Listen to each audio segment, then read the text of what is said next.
ਬਿਸਮਿਲ੍ਲਾਹਿਰਰਹਿਮਾਨਿਰਰਹੀਮ अस्सलाम वालेकुम। किदा तुसी वधिया उम्मीद करदी सब खैरियत ना होणगे। अज मैं तुहाडे नाल शेयर करूँगी ज़बान का गोश्त कितना कटना वा और ज़बान नूं साफ़ किदा करना वा। ज़बान के गोश्त नूं साफ़ करने का तरीका और दुमची का गोश्त है जिहड़ा उहनूं साफ़ करना उहनूं कटना, ये मैं अज सारी इस वीडियो ते तुहानूं दसूँगी। उम्मीद अज दी वीडियो तुहानूं जरूर पसंद आएगी।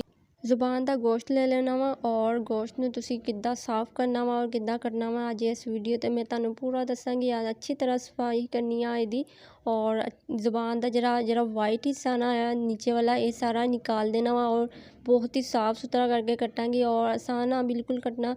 मैं जेह्ड़ी भी रेसिपी बनांदी आ मैं कहंदी हुंदी आ कि अज मैं तुहानूं बनाने का तरीका दसूँगी, ते अज मैं हुण सोच रही मैं इहदा की कवां, अज मैं ज़बान और पूंछ कट्टण का तरीका दस्सां। अज मैं तुहानूं दस रही हाँ ज़बान और पूंछ किद्दां कट्टी जांदी है। वैसे मैनूं हसी आ रही है।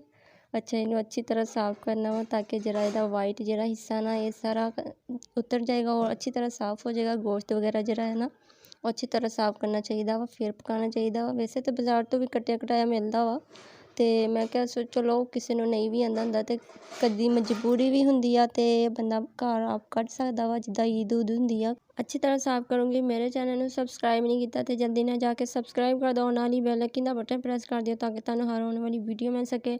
अच्छा, हुण इहनूं मैं कट लगा लूँगी तो और इहदा जिहड़ा वाइट वाला हिस्सा ना छुरी दी मदद नाल इहदा तुसीं उतार लेना वा, बहुत ही आसानी नाल उतर जांदा वा। वैसे अज दा मेरा थंबनेल देख के बहुत हसी आई होनी है। थोड़ा जिहा मैं वैसे मजाक नाल लिख दिता सी कि ज़बान और पूंछ कट्टण दा तरीका। अच्छा, मैं इहनूं अच्छी तरह कटिंग करूँगी ताकि अच्छी तरह इहदी सफाई वगैरह हो जाए। आ जेह्ड़ा शिशरा वगैरह इहदा हुंदा ना की कहंदे वाइट जिहड़ा इहदा हिस्सा वा जिहड़ा ज़ुबान दा, ये मैं निकाल लेना वा। इहनूं ज़रा भी इहदे विच नहीं लेके आना क्योंकि पकाने ते इहदा मज़ा नहीं होना। और आ जेह्ड़ा तारी दा हुंदा वा और अच्छी तरह साफ़ करांगे, ठीक है ना। साफ़ बिल्कुल अच्छी तरह होनी चाहिए है। अच्छी तरह साफ़ होगा तो गोश्त अच्छी तरह पकाने तो मज़ा भी आएगा, और टेस्ट भी आएगा। और इन्हूं कट भी लेना वा, पहले अच्छी तरह मैं साफ़ कर लूँगी और फिर इहदी कटिंग भी करूँगी। आ देखो ज़बरदस्त इन्ना साफ़ हो जांदा वा और बहुत ही मज़ेदार लगेगा जदों इहदा सालन। मैनूं बहुत पसंद आ, उम्मीद है तुहानूं भी पसंद आऊगा। मैं इहदी रेसिपी तुहाडे नाल जरूर शेयर करूँगी। मैनूं तो बहुत ज़्यादा पसंद है क्योंकि मेरी फेवरेट डिश है। वैसे ਜਦੋਂ ईद ਹੁੰਦੀ ना, ईद ते गोश्त वगैरह कटना ਹੁੰਦਾ ਵਾ ਤੇ ਅਸੀਂ ਤਾਂ ਨਾ ਬੜੇ ਆਰਾਮ ਨਾਲ ਆਪ ਹੀ ਕੱਟ ਲਈਦਾ ਵਾ ਕਿਉਂਕਿ ਮੈਨੂੰ ਤਾਂ ਆਂਦਾ ਵਾ ਕੱਟਣੇ। ਹੁਣ ਜਿਹਨੂੰ ਨਹੀਂ ਆਂਦਾ ਉਹਨੂੰ ਵੀ ਆ ਜਾਏਗਾ ईद ਉੱਤੇ, ਤੁਸੀਂ ਕੱਟ ਲਿਆ ਕਰਿਓ।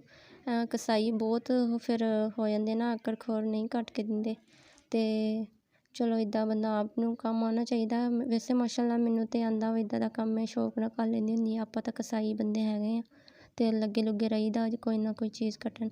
आ देखो हुण बहुत ही ज़बरदस्त आसानी तरीके नाल कट हो जाती है और इहदे पीस कर लूँगी, छोटे छोटे करूँगी ताकि अच्छी तरह गल भी जान और काफ़ी देर नाल भी गलदी है।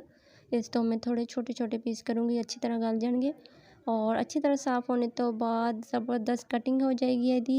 और आ देखो काफ़ी मोटा मोटा हुंदा वा और इन्हूं मैं निकाल लिया वा। इस तरह का बिल्कुल भी नहीं चाहिए और इन्हूं निकाल लेना वा और इहदे पीस अच्छे अच्छे छोटे छोटे कर लेने आ गया वा दुमची का गोश्त, ठीक है ना। दुमची नूं मैं अच्छी तरह साफ़ करूँगी। या जी वाइट जी है ना और यदा वाइट जिहा सारा उपर उतार लूँगी मैं और अच्छी तरह इन्हूं साफ़ करूँगी। साफ़ करने तो बाद इहदी बहुत ही अच्छी तरह कटिंग करूँगी हुण तुसीं, और बहुत ही आसानी नाल लथ जांदी आ क्योंकि छुरी तेज़ होनी चाहिए और छुरी की नोक तो करोगे ना बहुत जल्दी ना आसानी ना उतर जाएगी और बहुत ही आसान है। तुसीं थोड़ा जिहा एहतियात करना वा ताकि छुरी वगैरह तुहाडे हत्थ ते ना लग जाए। और इदा गोश्त कटते हुए मेरे हत्थ ते काफ़ी बारी छुरी भी लगी हुई है और बहुत ज़्यादा लगी हुई है। मैं तो हुण थोड़ा जिहा कारीगर हो गया वा, कसाई बन गया वा मैं भी हुण, ते गोश्त कटना होए आर्डर होवे तो मैनूं दे दिया करो, मैं कर दिया करूँगी। अच्छा जी, मजाक मस्ती तो हो गया वा, हुण मैं कर रही हाँ जल्दी जल्दी साफ़ और मैं कहती जल्दी जल्दी साफ़ हो जाए तो मैं इहदी कटिंग करा। कटिंग करने तो मैनूं बहुत ज़्यादा मज़ा आंदा। देखो माशाअल्लाह बहुत ही ज़बरदस्त इहदी कटिंग हो जाती है और बहुत आसानी नाल इहदी हो जाती, इन्ना मुश्किल नहीं आ। अच्छा जी, अच्छे अच्छे छोटे छोटे पीस कर लेने, इन्ने ज़्यादा बड़े नहीं करने, बिल्कुल ही इस साइज़ दे रख लेने और बहुत ही खूबसूरत इहदी कटिंग हो जाएगी और बहुत ज़बरदस्त इहदा टेस्ट आएगा। जो मैं दुमची का गोश्त और ज़ुबान का गोश्त बहुत ही मज़ेदार इहदा टेस्ट आंदा ना, जो तुसीं इन्हां दोनों चीज़ों नूं मिक्स करके पकाओगे ना बहुत मज़ेदार सालन बनता वा। मैं इहदी रेसिपी तुहाडे नाल बहुत जल्दी शेयर करूँगी और अच्छी तरह इहदी कटिंग होने तो बाद बहुत ही खूबसूरत इहदी इन्हां दी लुक भी मैं दिखाऊँगी और बहुत मज़ेदार सालन की रेसिपी मैं तुहानू शेयर करूँगी। उम्मीद है तुहानू मेरी रेसिपी जरूर पसंद आएगी। मैनू तुसी कमेंट करके लाजमी दसना तुहानू मेरी रेसिपी किद्दां दी लगी, मेरी अज की वीडियो किद्दां दी लगी। मेरे चैनल नू सबसक्राइब नहीं किया तो जल्दी ना जाके मेरे चैनल नू सबसक्राइब कर दिओ और मेरी वीडियो नू लाइक लाजमी कर दिया करो। अपना बहुत सारा ख्याल रखियो। असीं फिर मिलांगे नवे चस्के दे नाल नवी रेसिपी दे नाल। ओके, अल्लाह हाफिज़।